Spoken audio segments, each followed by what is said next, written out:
तूने बकरा कटते हुए देखा है? और नहीं देखा है तो चला तुझे दिखा देते हैं। मेरे बच्चे को बकरा बना दिया ना, उसने कहा था तूने बकरा काटते हुए देखा है ना।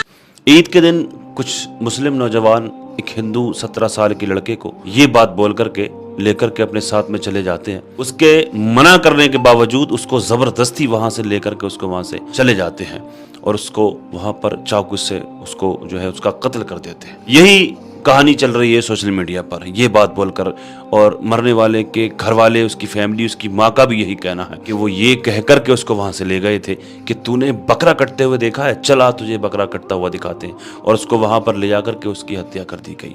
यही कहानी चल रही है सोशल मीडिया पर और यही कहना उसकी फैमिली वालों का। लेकिन वहां की पुलिस क्या कह रही है?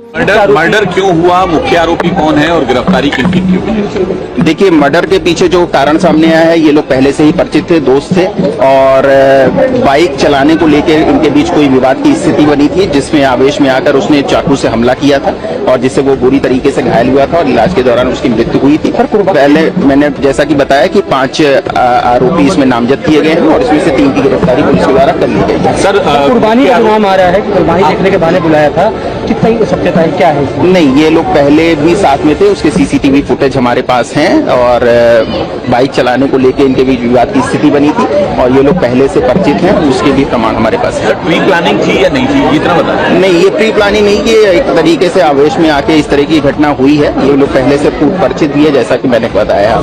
सर, आरोपी बालिग है नाबालिग? आरोपी जो है उसकी एज आधार कार्ड के हिसाब से अभी 18 वर्ष से कम है। धवल साहब, एक और चीज की, क्योंकि मामला जो है सांप्रदायिक रंग ना ले, उसको ध्यान में रखते हुए पुलिस की तरफ से क्या कुछ प्रिकॉशंस लिए गए हैं सोशल मीडिया और स्पॉट पर? देखिए, यहाँ पर हमारा पर्याप्त पुलिस बल तैनात है, मैं स्वयं यहाँ पे उपलब्ध हूँ। परिवारजनों से हम लोग बातचीत कर रहे हैं, जो हमारे यहाँ पे सम्मानित जो जनप्रतिनिधि हैं, जो अन्य लोग हैं, उनसे भी हम लोगों ने बातचीत की है। सभी लोग हमारे कॉन्फिडेंस में हैं और यहाँ पर मौके पर पर्याप्त सुरक्षा बल का भी इंतजाम किया गया है कि सारी चीजें जो अनुशासन के अंतर्गत जो परिवार की इच्छा है उसके हिसाब से आगे बढ़ाई जाएगी।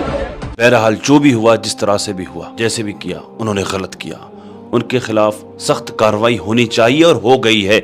असद नामी शख्स का एक नौजवान जो था, उसका दोस्त, उसका इनकाउंटर भी हो गया। और जिस तरह से इसकी माँ ये गुहार कर रही थी, तड़प रही थी, रो रही थी कि उसको सख्त से सख्त सजा मिलनी चाहिए, उनका इनकाउंटर होना चाहिए, वो हो गया। बहुत खुशी की खबर है। वाह वाह वाह सर, बहुत बढ़िया, बड़ा बहुत अच्छा हुआ। इसको कहते हैं इंसाफ, इसको कहते हैं इंसाफ, हैंड टू हैंड इंसाफ। लेकिन जरा मैं पूछना चाहता हूं, अभी कुछ दिन पहले इसी तरह से एक माँ, इसी माँ की तलाक